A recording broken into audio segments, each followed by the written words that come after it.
말씀은 로마서 12장 말씀을 또한 우리 함께 하려고 합니다. 12장 중에서 다 읽지는 않고 12장 1절과 2절만 우리 합독하겠습니다. 그러므로 형제들아 내가 하나님의 모든 자비하심으로 너희를 권하노니 너희 몸을 하나님이 기뻐하시는 거룩한 산 제물로 드리라. 이는 너희가 드릴 영적 예배이니라. 너희는 이 세대를 본받지 말고 오직 마음을 새롭게 함으로 변화를 받아 하나님의 선하시고 기뻐하시고 온전하신 뜻이 무엇인지 분별하도록 하라. 아멘. 예. 오늘 본문에서 이야기했듯이 여기에서 뭐라고 했습니까? 하나님의 기뻐하시는 거룩한 산 제물로 드리라. 예, 하나님의 기쁨이 무엇인가? 에 대해서 우리 한번 은혜를 나눌까 합니다. 우리 오늘 12장은 하나님의 기쁨이라는 제목을 가지고 하나님의 기쁨, 우리가 하나님께 기쁨을 드리는 것이 어떤 것을 기뻐하시는가, 우리가 구체적으로 살펴보기 전에 우리가 1장부터 또한 16장까지 어떻게 또한 구성이 되어 있는지 또다시 한번 보겠습니다. 1절부터 8장까지 뭐라고요? 믿음의 방법에 관해서 얘기했다 그랬습니다. 1장부터 8장까지 중에서 믿음의 방법 중에서 1장부터 4장까지와 5장부터 8장까지로 나눠 볼 수가 있는데 1장부터 4장까지는 칭의, 칭의되는 과정을 이야기했습니다. 우선 하나님의 복음에 관해서 이야기하고 이방인이나 유대인이나 모든 사람이 죄를 범하였음에 의에 이르지 못했다라고 얘기했습니다. 그러면 어떻게 하느냐? 심판을 받을 수밖에 없다. 이 얘기를 2장에서 했고, 그러면 그 사람들이 어떻게 구원을 받을 수 있는가? 3장에서 이것은 이 구원은 하나님이 아브라함 때서부터 하나님께서 약속의 말씀으로 주신 것이다 라는 이야기를 4장에 했었다 이 얘기했습니다. 5장부터 8장까지는 그러면 의롭게 되었다라고 하는 것은 무엇인가? 하나님과 화평이 되었다라는 것을 말씀하고 있고, 화평된 것은 과연 무엇을 가리키는 건가? 그리스도와 연합이 되어서 사는 것이다. 이제는 내가 죽고 주님으로 사는 것이다 라는 이야기를 하는 것이고, 그러면 그런 사람들은 율법에서 이제는 더 이상 종로로 하지 않고 율법에서 자유함을 얻게 되는 것이다 라고 하는 것이 7장이었고, 그러면 이제 율법에서 자유한 사람은 성령의 인도함 받아서 더욱더 거룩해져 나가는 것이다. 이것이 8장에 기록되어 있었습니다. 그러면 9장부터 11장까지는 하나님의 그 구원에 대한 계획, 처음에 이스라엘을 선택했습니다. 그 다음에 이스라엘의 넘어짐으로 말미암아 하나님의 열심으로 복음을 전하게 했죠. 모든 이방인에게 하나님의 복음이 전해져서 이방인들이 또한 믿어서 구원에 이르게 되었습니다. 그 이방인들의 구원을 보고 시기난 그 이스라엘이 다시금 돌아오게 하시는 것이 하나님의 계획이었다라는 것이고, 마지막 때 하나님의 주권으로 이스라엘 민족이 모두 다 구원받게 한다. 이 얘기가 11장에 있었습니다. 그러니까 유대인이나 이방인이나 구원은 믿음으로 말미암아 구원 얻는 것이다. 이 이야기를 하고 싶으셨던 것입니다.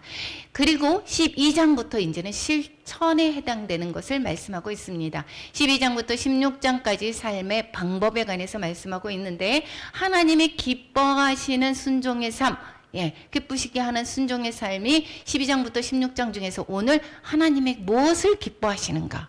이것을 오늘 12장에서 이야기를 나누려고 합니다. 이렇게 구체적으로 나누어서 보니까 조금 로마서에 대해서 이해가 조금 되지 않습니까?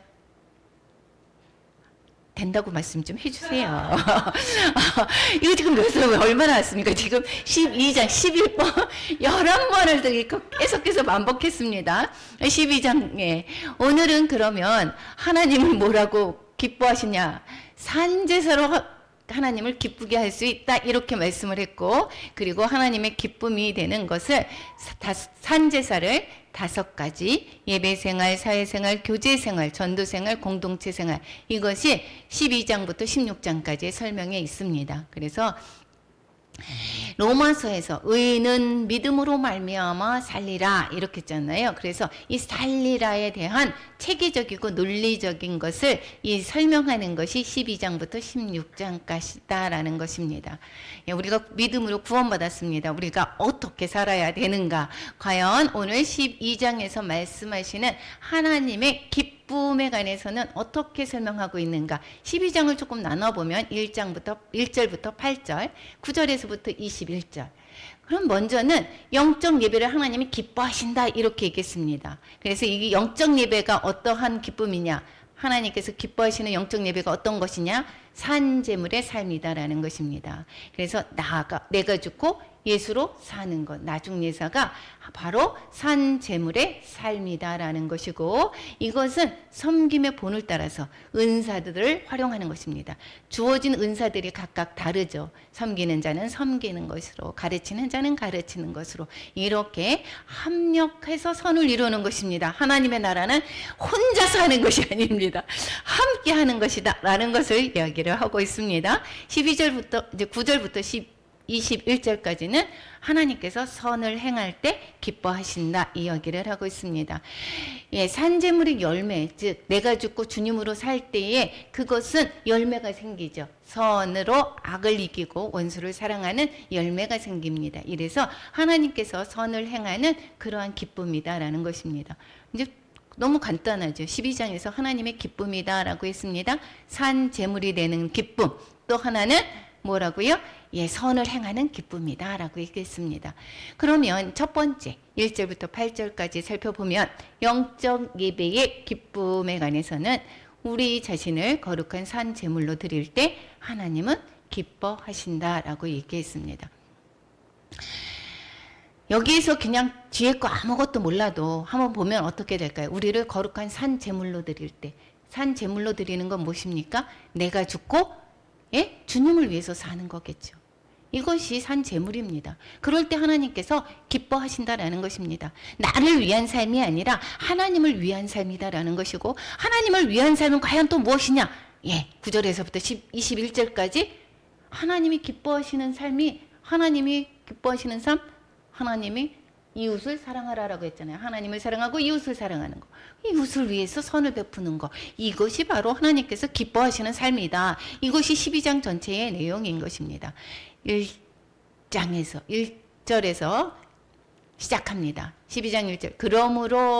그러므로 이것은 그 앞에 이 이론에 관한 것을 다 받고 있죠. 믿음의 법으로 이방인이든 유대인이든 모든 자들이 죄를 지었다 했습니다. 이 죄를 해결하는 것은 하나님의 약속을 믿는 믿음으로 의로워진다라고 얘기했습니다. 그것이 예수의 피로 그 죄가 해결할 수 있다라는 것입니다. 그것을 믿는 자는 의롭다함을 받을 수 있다라는 것이 1장부터 4장까지. 그리고 성령의 법, 거룩해지는 거라 그랬어요. 성령으로 거룩해지는 거 5장에서 8장 조금 전에 이야기했죠.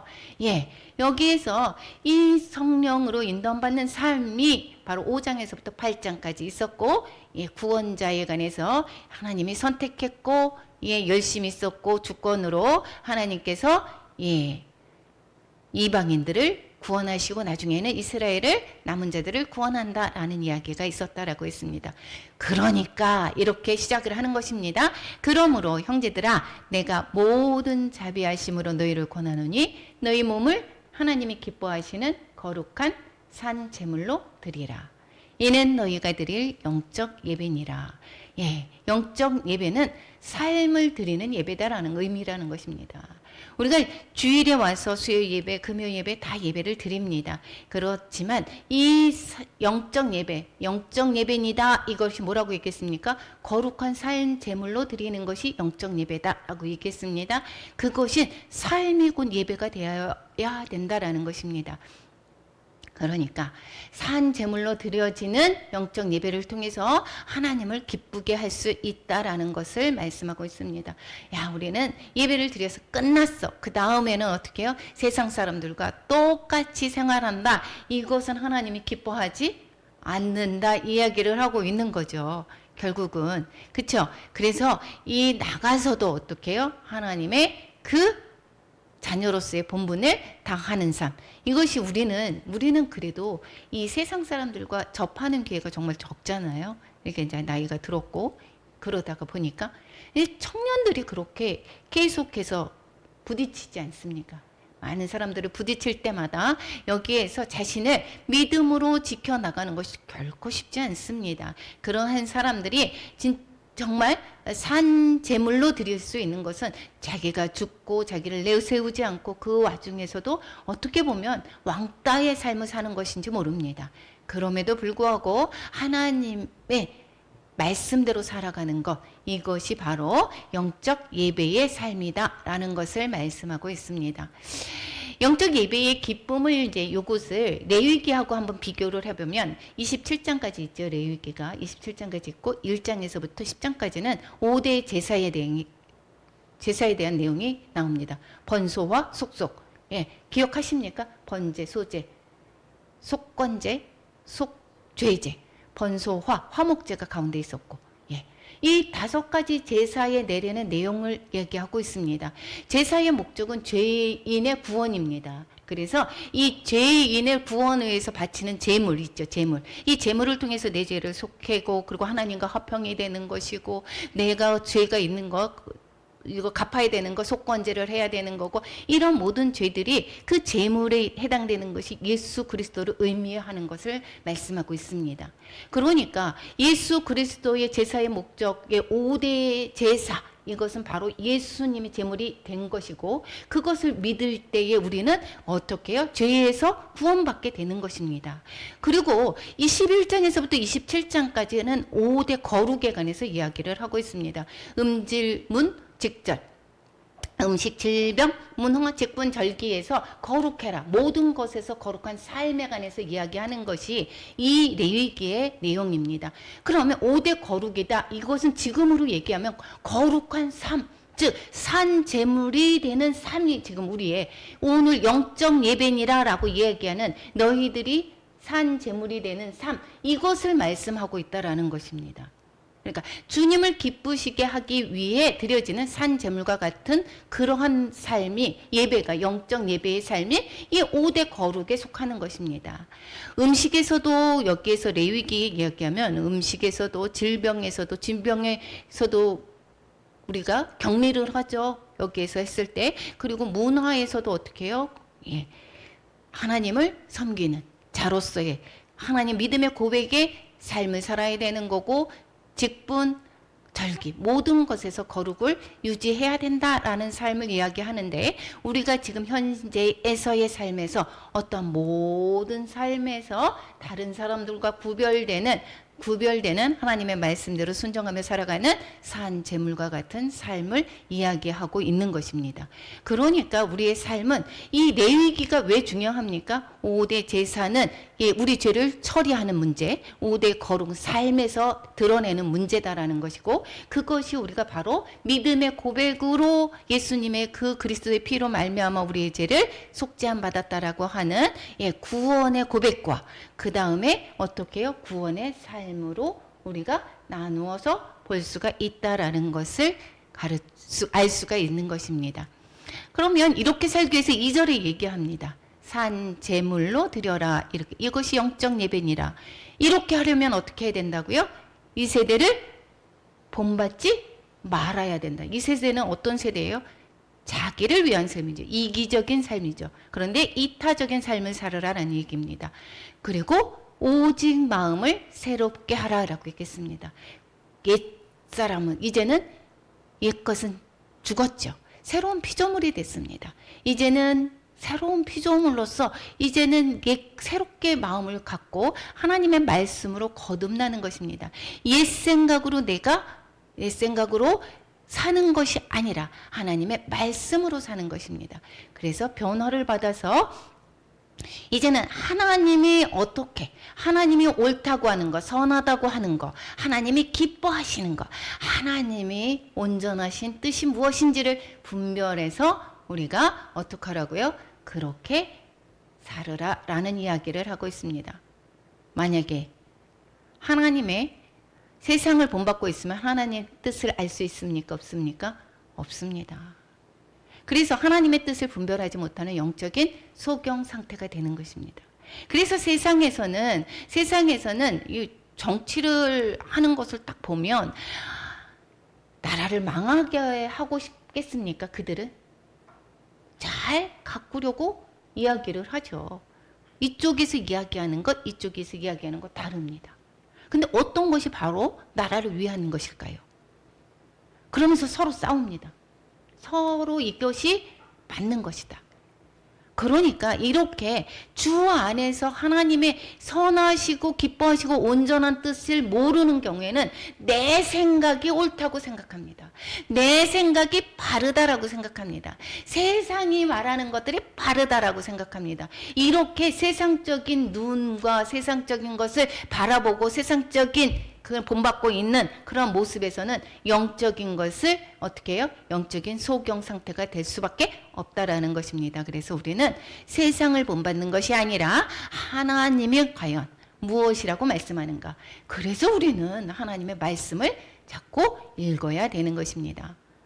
많은 사람들이 옳다고 해서 다 그게 옳은 걸까요? 그 길이 바른 걸까요? 틀리다라고 했습니다. 너희 생각과 다르다라고 얘기했습니다. 내 뜻이 너희의 뜻과 다릅니다. 하나님의 뜻과 우리의 세상의 사람들이 생각하는 그 뜻들이 다릅니다. 그래서 이것이 많은 사람들 대로를 간다고 해서 그 바른 것이 아니다라는 것입니다. 그래서 우리는 좁은 문으로 들어가라라고 이야기하죠. 이것은 무엇입니까? 성경이 요구하는 길이 바로 좁은 문입니다. 그렇기 때문에 우리는 세상에서 말하는 다수결의 원칙, 이것이 맞지가 않은 것입니다. 다수결의 원칙이 모두가 하나님이 원하시는 그러한 방향이 아닐 수가 있다라는 것입니다. 우리는 어떠한 상황 속에서도 하나님의 온전하시고 기뻐하시고 선하시고 온전하시고 기뻐하시는 뜻이 무엇인지를 잘 분별해서 그 길로 가야 되는 것입니다. 지난번에 이야기를 했었죠. 열심보다 중요한 게 뭐라고요? 방향이라고 그랬습니다. 내가 방향을 잘 가야 된다라고 이야기를 하고 있는 것입니다. 3절에서 8절까지는 공동체 안에서, 우리가 공동체 안에서, 우리의 교회도 작은 공동체고 더 작게는 우리가 가정이 공동체가 있습니다. 그 공동체에서의 생활은 어떻게 해야 되는가 이렇게 이야기합니다. 3절에서는 여기에서 마땅히 생각할 그 이상의 생각을 품지 말래요. 하나님께서 각 사람에게 나누어 주신 믿음의 분량대로 지혜롭게 생각하라라고 이야기를 하고 있습니다. 우리가 생각할 것을 생각하고 말해야 할 것을 말해야 되는 것이고 행해야 될 것을 행해야 됩니다. 그 이상의 것을 생각하거나 말하는 것은 교만입니다. 우리가 때로는 더 어떻게 점점 더 높아지려고 하고 있습니다. 그래서 우리가 하나님께서 말씀하시는 것 그 이상으로 세상에서 하는 거, 어떤 방법 이런 걸 찾는 거, 이런 것들을 우리는 다 내려놔야 됩니다. 그래서 세상에 좋다고 하는 방법, 이것이 바른 것 같습니다. 그것도 내려놔야 됩니다. 내가 손에 나는 길이지만 이것이 다른 사람이 다 그래도 내가 지켜야 되는 것입니다. 제가 계란을 사는데 좋은 비싼 난을 삽니다. 유정란 같은 거, 방목하는 거 이런 거를 삽니다. 왜 그러느냐? 그게 맛있어서 좋아서 이것이 아니라 이 계란이 양계장을 하는데 가보면 계란이 그 닭을 빨리 알을 낳게 하기 위해서 계속 형광등을 틀어놓는다 그럽니다. 그리고 이 알을 되게 낳게 계속해서 그렇게 하니까 이 닭이 얼마나 스트레스를 받습니까? 이거는 정말 우리가 안 봐서 그렇게 해서 그걸 먹죠. 그렇지 않으면 이거는 도저히 먹을 수가 없습니다. 그런데 내가 방목 그 란을 샀다고 해서 다른 사람이 모르고 살 수도 있고 다 그렇습니다. 그렇다고 내가 한 사람 안 먹는다고 해서 그것이 없어지냐? 그렇지 않습니다. 그럼에도 불구하고 혼자라도 내가 그렇게 하는 것은 그것은 무엇입니까? 내가 이것은 별로 이게 바람직하지 않다. 그것을 지향하는 사람, 그렇게 파는 사람에게 내가 조금이라도 그것을 하도록 하는 것이 바로 내가 소비하는 것이 그래서 그렇구나 라고 생각이 들어서 저 그거 안 하고 있습니다. 그러니까 우리는 생각할 것, 우리가 손해나는 것도 있고 어떤 때로는 야, 세상의 사람들이 다 그렇게 해. 이렇게 되니까 이득이지 라고 하는 거, 그런 것들을 우리는 생각하지 말아야 됩니다. 하나님의 말씀하시는 것 거기에서 멈추라 그러면 거기서 멈춰야 되고, 하나님이 가라 하는 것에 거기에 가야 되는 것입니다. 그럴 때 우리가 거기에서 그 이상의 생각도 하는 것도 아니고, 우리가 하나님의 우리가 말씀 안에서 거기에서 우리는 행해야 되는 것이다라는 것이고, 그 이상으로 행하는 것은 교만이다라는 것입니다. 그리고 자기의 받은 믿음의 분량을 깨닫고 그 위치를 지키는 것, 그것이 그리스도인이 마땅히 해야 할 겸손이다라는 것입니다. 내가 내 거를 직분을 망각하고 그리고 나서 어떻게 해요? 다른 사람 것이 너무 부러워 보이고 어떻게 합니까? 그 사람들이 그래서 거기에 올라가고자 하는 거, 수단과 방법을 가리지 않고 거기에서 어떻게 해요? 올라가고자 하는 거. 내가 올라가려고 하면 어떻게 될까요? 다른 사람을 비판하고 판단하고 끌어내려야 되겠죠. 그 사람을 끌어내려야지 내가 그 자리를 차지하지 않습니까? 이러한 것들이 그리스도인에게서는 금해야 되는 것입니다. 우리는 어떠한 삶 속에서 내가 손해나는 거를 몸소 그냥 가야 되는 것입니다. 손해나는 걸 알면서도 가는 거고, 내가 억울하지만 그냥 그 길을 그냥 가는 것이 바로 그리스도인이다라는 것입니다. 4절과 5절에서 이야기하면 우리 한 몸이다. 그리스도 안에서 우리는 한 몸이다 이 얘기를 하고 있습니다. 한 몸인데 지체가 많다라고 얘기했습니다.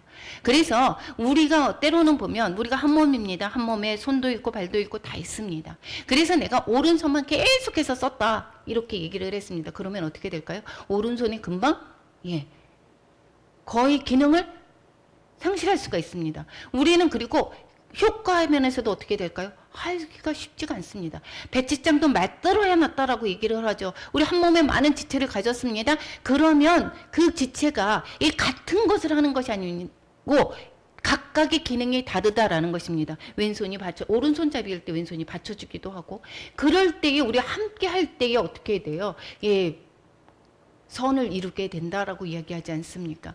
그리스도 안에서 한 몸이 되는 것이고 우리는 한 지체가 되는 것이고, 그래서 같이 행할 때에 그래서 하나님의 그 뜻하시는 바를 이루어내가는 것입니다. 공동체는 한 몸인 것입니다. 누구만이 특출난 것도 아니고 너가 잘하니까 너만 해 이것도 아닙니다. 모두가 다 함께 아무것도 아니래도 어떻게 해요? 허리가 아픈 사람은 정말 모든 걸 다 쓸 수가 없습니다. 그래서 진리의 허리띠라고 얘기하지 않습니까?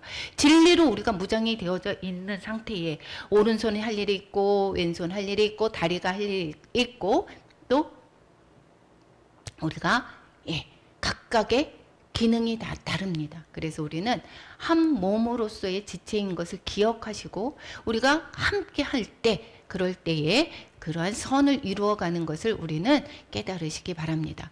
통일성을 이루게 되고 그래서 그럴 때 건강한 교회가 되는 것입니다. 그래서 그렇지 않은 경우라면 저 사람이 하니까 저 사람이 다 내버려둬. 저 사람은 그리고 그렇게 된다라고 하면 건강한 교회가 될 수가 없다라는 것입니다.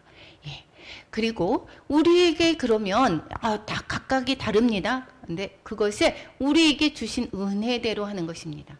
이것이 만약에 이언을 받은 사람도 있습니다. 섬기는 자도 있고 가르치는 자도 있고 그리고 위로하는 자도 있고 구제하는 자 있고 또 다스리는 자도 있고 긍휼을 베푸는 자 있습니다.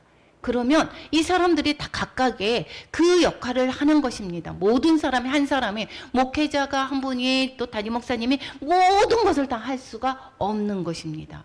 모든 것을 다 이끌어 나갈 수가 없다라는 것이고 우리는 어떤 부분에서 가르치는 것이면 가르치는 일로 나는 섬기는 일이면 섬기는 일로 그리고 어떤 사람은 어떻게 해요? 위로를 되게 잘 하시는 분들이 있지 않습니까? 이렇게 함께 할 때 건강한 교회가 될 수 있는 것이고 그리고 그 공동체가 튼튼해져 나가는 것을 우리는 알 수가 있게 되겠습니다. 오늘 여기에서 보면 7가지 은사에 관해서 6, 7, 8절에서 이야기를 하고 있죠.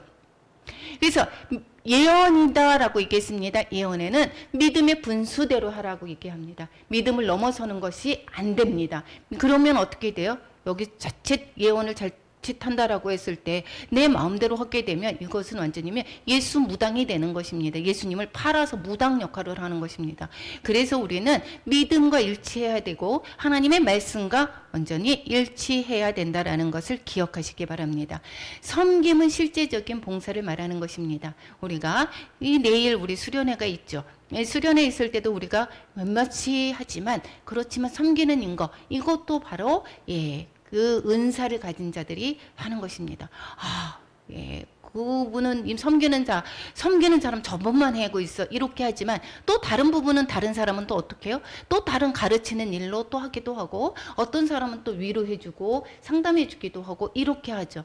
그리고 조언해주고 격려하는 것, 위로하는 것은 또 상담해주고 우리 또 어떤 권사님은 또 새로운 신자 성도가 온거나 그러면 어떻게 부침성 있게 잘 위로도 해주고 다 이렇게 하시는 분들도 이렇게 있죠. 그리고 또 구제하는 때 열심히신 분도 또 있습니다. 그리고 섬기는 거 봉사를 열심히 또한 주방 봉사와 이러한 모든 것들을 청소와 이런 것을 열심히 하시는 분들도 있습니다. 이것은 은사입니다. 은사를 우리가 잘 활용할 때 우리가 건강한 교회가 될 수가 있다라는 것을 기억하시기 바랍니다. 또한 다스리는 일, 또 자신을 따르는 사람들에게 비전을 제시해 줍니다. 이 다스리는 일들은 가장 많이 하시는 분들이 보통 담임 목사님들이 좀 많이 하시겠죠. 다스리는 일, 또 긍휼함. 긍휼함에 있어서 다른 사람들에게 감동을 주기도 하고 그들이 힘을 얻게 하는 것입니다. 그래서 이 모든 은사가 어디서부터 왔습니까? 하나님께로부터 왔습니다. 하나님께로부터 다양하게 주셨습니다. 그래서 저 사람은 정말 보통 우리가 똑똑하다라고 하는 사람들은 이과적인 사람들을 보통 똑똑하다라고 얘기를 하는데 그렇지 않습니다. 그렇죠? 예술을 하는 사람은 예술을 하고 국어 잘하는 사람 이렇게 해서 어떻게 해요? 이 나라가 또 모든 필요를 채워나가는 것입니다. 그래서 모든 분야에 함께 할 때에 거기에서 우리가 완성되어 나가는 것이지 하나가 되어져 나가는 것이지 어떠한 한 사람만 있어서는 되는 것이 아닙니다. 우리 어떠한 일이 있을 때 어떻게 해요? 합력해야 됩니다. 합력해야 되는 것. 이 모든 은사가 하나님께로 온 것이고 이것은 이런 은사를 통해서 우리가 세상의 본과 다르게 우리가 섬기는 것을 깨달으시기 바랍니다. 세상에서는 어떻게 섬기죠? 나를 드러내기 위해서 섬기죠. 틀립니다. 교회에서 섬기는 것은 남을 위해서 섬기는 것입니다. 내가 어떤 은사가 있는지 알아보려면 어떻게 하면 좋을까요? 은사를 경험해 봐야 됩니다. 내가 아무것도 나는 하는 게 없어, 잘하는 게 없어 이것이 아니라 어떻게 해요?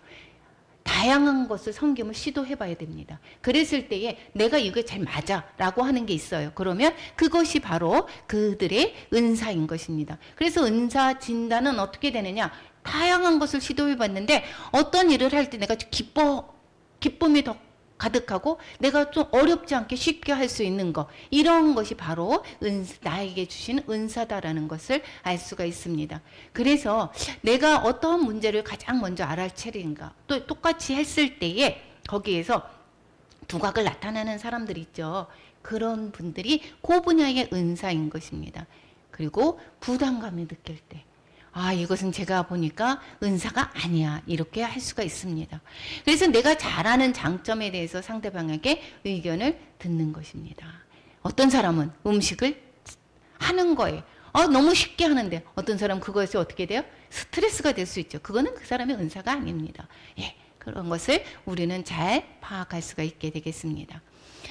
9절부터 21절까지는 선을 행하는 기쁨, 하나님께서 선을 행할 때 기뻐하신다라는 것입니다. 영적 예배를 기뻐하신다 그랬습니다. 선을 행할 때 기뻐하신다라고 얘기했습니다. 그럼 선을 어떻게 행하는가? 악을 미워하고 선을 행할 때 하나님 기뻐하신다라고 했습니다. 선을 행하는 것, 선은 누구밖에 없다 그랬습니까? 하나님밖에 없습니다. 그럼 우리가 선하다라고 하는 게 세상적인 선이 아니다라는 거 기억하실 수 있죠. 그러면 하나님께서 하나님의 성령의 인도함을 받아서 하나님의 마음을 품고 하는 것이 바로 선이라는 것을 깨달을 수 있을 것입니다. 사랑에는 거짓이 없다. 예, 사랑은 진실하다라고 했습니다. 그래서 악을 미워하고 선에 속하라라고 얘기합니다. 예. 우리가 진실한 사랑은 악과 선에 대해서 분명한 태도를 가지고 있습니다. 저것이 대체적으로 우리 기독교인이 여기에서 분명히 선과 악을 구별할 줄 알아야 됩니다. 그래서 여기에서 내가 아무도 모르잖아. 이거 세상 사람들이 다 그렇게 해. 내가 순간적인 이득이 생기잖아. 이것이 그렇잖아. 이렇지만 우리는 그것이 분명한 태도로 선과 악에 대해서 분명한 태도를 취하고 그것이 나에게 이롭더라고 하더라도 이것이 선이 아니다라고 하는 것은 우리는 과감히 태도를 취해야 됩니다. 그것에 우리가 행하면은 안 된다라는 것입니다. 그래서 데살로니가전서 5장 22절에 뭐라고 얘기합니까? 악은 어떤 모양이라도 버리라라고 이야기를 하고 있죠. 어떠한 것이라도 버리라고 하는 것입니다. 악은. 10절에서 형제를 사랑하여 서로 우애하고 존경하기를 먼저 하며 이렇게 이야기합니다. 형제를 사랑해야 되는 이유가 뭐가 있어요? 존경해야 되는 것. 예. 형제들을 진짜 미울 때가 많고 마음에 안 들 때가 너무도 많이 있을 때가 많죠. 그런데 하나님은 어떻게 해요? 우애하래요. 사랑하라라고 합니다. 그리고 존경하래요. 근데 그것도 먼저 하랍니다. 근데 이것은 하나님이 그도 사랑하기 때문이다라는 것입니다. 그래서 이것이 날마다 죽을 수밖에 없습니다. 진짜. 잘 죽어지지 않을 때 큰 소리가 나게 되고, 잘 죽어지지 않을 때, 김치를 담글 때, 오늘 겉절이를 담그고 왔는데 아침부터 겉절이를 딱 소금에다가 쳤는데 마음이 급하다가 보니까 다 절여지지 않았더니 이 양은대라 거기 우유로 막 넘쳐가면서 막 이렇게 되잖아요. 우리가 토성기가 잘 죽지 않으면 우리가 살아 있으면 어떻게 돼요? 제대로 겸손해지지가 않습니다. 옛 모습이 그대로 나타나게 됩니다. 이것도 하나님께서 원수 갚는 것도 하나님께 있고 그 사람을 하나님이 사랑하시는 거고 그 사람을 다루시는 것도 하나님이신데 우리가 무엇이라고 그 사람을 판단하고 그 사람을 내가 고치겠다고 그 사람을 변화시키겠다고 그렇게 합니까? 그것은 그렇게 하면 어떻게 되겠죠? 나도 깨지고 상대도 깨지게 되는 것이죠. 그럼에도 잘 안 됩니다. 우리가 11절 개인의 자세에 관해서 11절 12절에서 이야기합니다. 개인은 부지런하라고 얘기합니다. 부지런하라고 합니다. 열심을 품고 주를 섬기라라고 얘기합니다. 우리가 부지런하고 열심을 내는데 방향이 잘못되면 안 된다고 얘기했습니다. 무엇을 열심히 하라고 하는 것이죠? 주를 섬기는 일에 열심을 품고 주를 섬기라고 얘기합니다. 부지런하는 거. 내 욕심을 위해서 열심히라고 하는 것이 아니라 주를 섬기는 일에 열심하라라고 얘기하고 있습니다. 그리고 소망 중에 즐거워하랍니다. 지금의 상황이 어렵고 힘들어도 우리 소망은 어디에 있습니까? 하늘 나라에 있습니다. 하나님의 영광에 참여하게 되는 소망이 있죠, 우리는. 그래서 지금 어떻게 해요? 이것은 금방 지나가는 것이요. 광야의 삶인 것입니다. 나그네의 삶인 것입니다.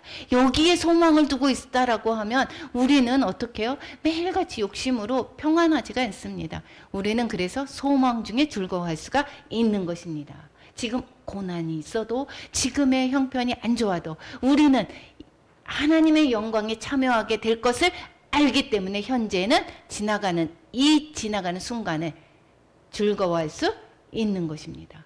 내가 이사가를 이제 아파트를 분양을 받았어요. 이제 이사를 갈 것입니다. 이사를 가려고 저거 짓고 있습니다. 짓고 있는데 지금은 그 분양받기 전에 들어가기 전에 입주하기 전에 내가 지금 새를 살고 있습니다. 작은 집에 살고 있습니다. 그런데 이 작은 집에 산다고 해서 내가 슬플까요? 내가 조금 있으면 저기 입주하는데 안 슬프죠? 이 작은 집에서도 내가 기쁨으로 살 수 있습니다. 즐거워할 수 있습니다. 그것은 우리가 그 미래를 알기 때문입니다. 우리의 삶이 그렇다라는 것입니다. 하나님의 영광에 참여하게 되는 그러한 삶을 사는 것을 아는데 지금의 삶이 어떻다고요? 즐거워할 수 있다라는 것을 말씀하고 있습니다. 환난 중에 그래서 참을 수가 있게 되는 거죠. 소망이 있기 때문에 소망을 바라보기 때문에 참을 수가 있는 것입니다. 그래서 우리 기도에 항상 힘쓰며 우리가 소망과 인내는 사랑에 의해서 생기지만 기도로서 육성이 되고 있습니다. 내가 소망이 있다라고 하는데 자꾸 어떻게 해요? 알지만 또 넘어지려고 하고 그러죠. 그렇지만 우리가 기도로 늘 함께 할 때 우리는 어떻게 해요? 소망과 인내가 끝까지 붙잡고 우리는 승리할 수가 있게 되는 것입니다. 그래서 우리는 날마다 기도에 힘써야 되는 것입니다. 13절에서는 다른 사람에 대한 의무를 얘기합니다. 다른 사람에게 어떻게 해라는 것을 말하고 얘기합니까? 말하죠? 13절 공급하래요. 다른 사람에게 나누어 주라고 얘기하고 있습니다. 성도들의 쓸 것을 공급하고 즉 나누어 주고 손대접하기를 힘쓰라라고 이야기를 하고 있습니다. 우리의 그 성도들은 우리의 선교감리교회 우리 모든 분들은 대접을 참 잘하죠. 그래서 선교에도 또 어떻게 해요? 인도 선교에도 어려운 중에서도 풍성하게 헌신하는 것을 볼 수가 있게 되겠습니다. 그런 것을 보면 우리의 모든 선교감리교회 이 자그마한 교회를 섬기는 우리 모든 성도들은 정말 하나님이 보시기에 기뻐하시는 우리 모든 성도들이 된 줄로 믿습니다. 믿는 자가 다른 사람들 행동에 대한 반응, 다른 사람들의 행동에 대해서 어떻게 해야 되는가? 이것이 14절에서부터 16절까지 말씀하고 있습니다. 우리를 박해하는 사람이 있습니다. 근데 어떻게 해요? 박해하는 사람을 축복하래요. 그리고 축복하라, 축복하고 저주하지 말라라고 이야기를 하고 있습니다. 예전에는 제 생각이 납니다. 제 생각이 납니다. 이것이 너무도 있잖아요. 그날 싸우고 있었을 때, 부부싸움을 안 붙여 있을 때, 나를 이렇게 힘들게 했지, 본인도 한번 내가 힘든 것만큼 힘들어 봐야 돼. 이렇게 얘기를 했더니 어떻게 해요? 상대가 힘들면 나는 안 힘들까요? 나도 너무 엄청 힘들어요.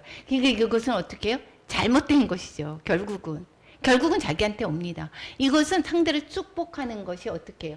지금도 내 마음이 평안할 수가 있고, 내가 평안할 수가 있고, 그리고 뿐만 아니라 어떻게 해요? 하나님께서 행하시기 때문에 우리는 그 저주하지 않고 축복할 때 그 상대로 인해서 어떻게 해요? 우리도 또 축복을 받게 됩니다.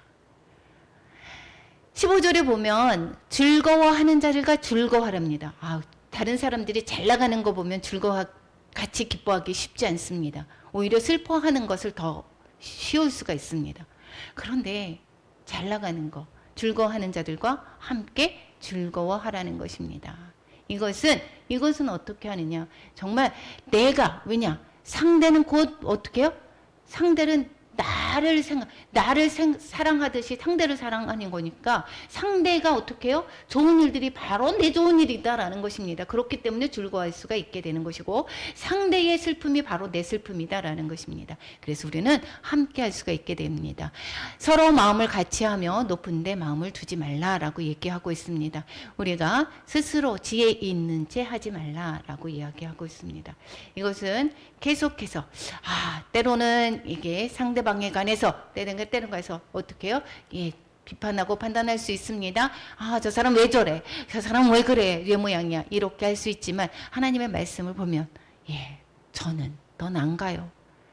그래서 로마서 7장을 정말 더 좋게 은혜가 됩니다.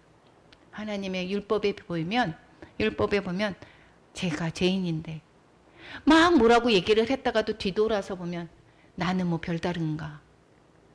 나는 더 죄인인데. 이런 생각이 문득 들 때가 정말 많이 있습니다. 그러면 어떻게 돼요? 바로 회개할 수가 있게 되겠죠. 우리는 다 똑같습니다.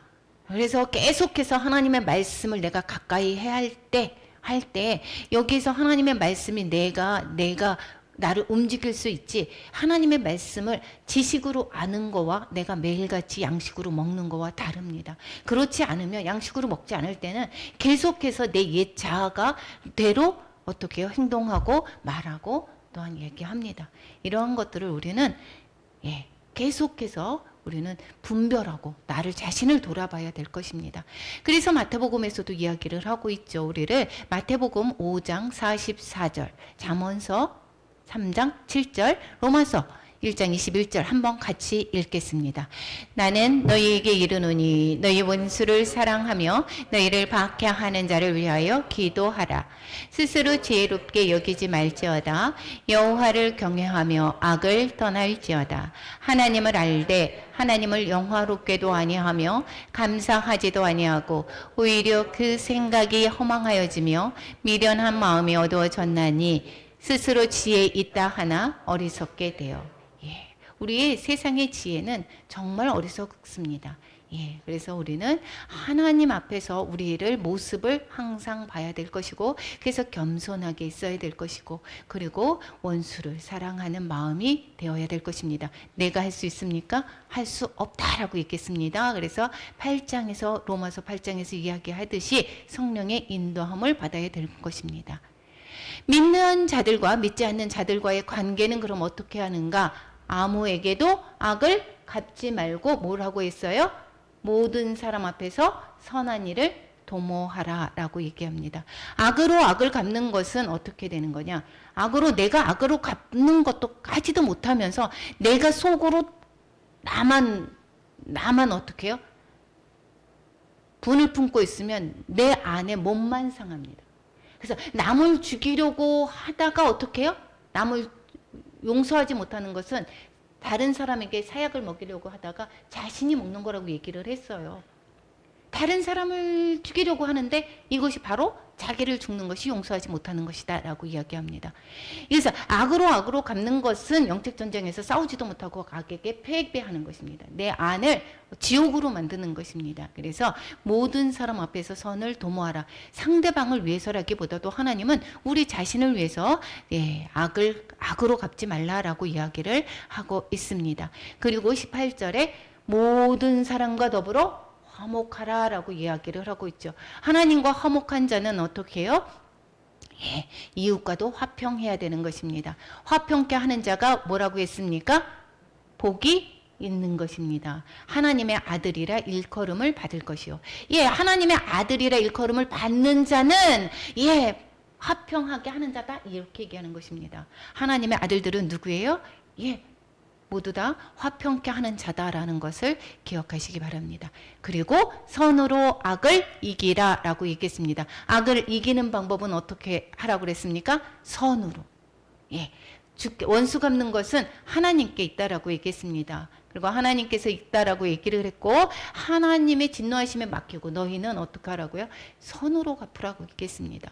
그리고 오히려 원수에게 목마르면 맛있게 하고, 그리고 숯불을 그 머리에 쌓아 놓으라. 부끄럽게 해서 그들이 회개하게 하라라는 것입니다. 오히려 원수에게 떡 하나, 우리가 뭐라 그랬어요? 미운 자에게 떡 하나 더 준다라고 얘기하죠. 그래서 더 잘함으로 말미암아 그들이 어떻게 해요? 부끄럽게 하고 스스로 회개할 수 있도록 하라라고 이야기를 하는 것입니다. 악에게 지지 말고 선으로 악을 이기라. 악을 악으로 갚는 게 아니다라는 것입니다. 선은 사랑이죠. 악은 원수라고 하면 어떻게 선을 악으로 이길 수 있겠습니까? 원수 같은 자를 저주하지 말라. 힘들게 하는 것은 악으로 상대하지 말라는 것입니다.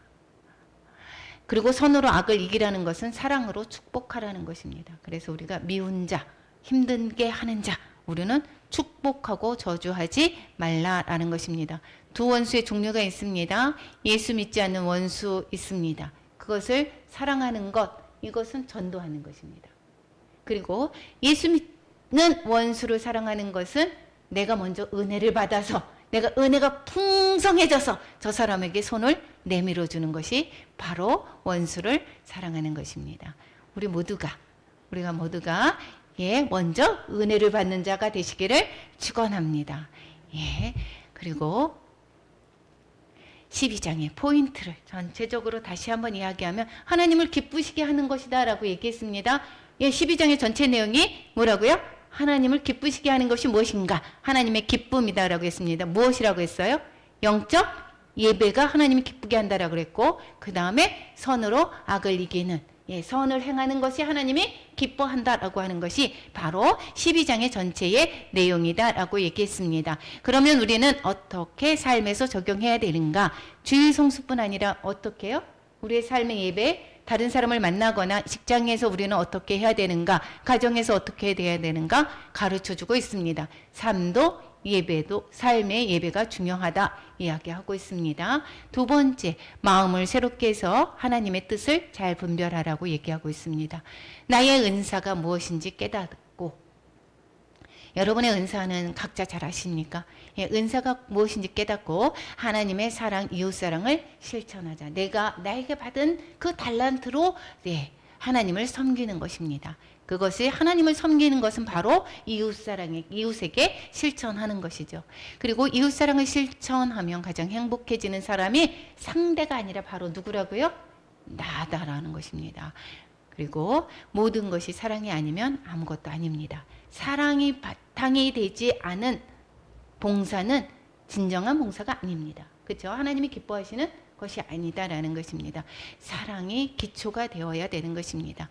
악에게 지지 말고 선으로 악을 이기라라는 것을 우리 12장에서 말씀해 주고 있습니다. 우리의 삶 가운데서 이렇게 12장의 말씀을 적용하며 살아가는 그러한 놀라운 은혜가 있기를 축원합니다. 우리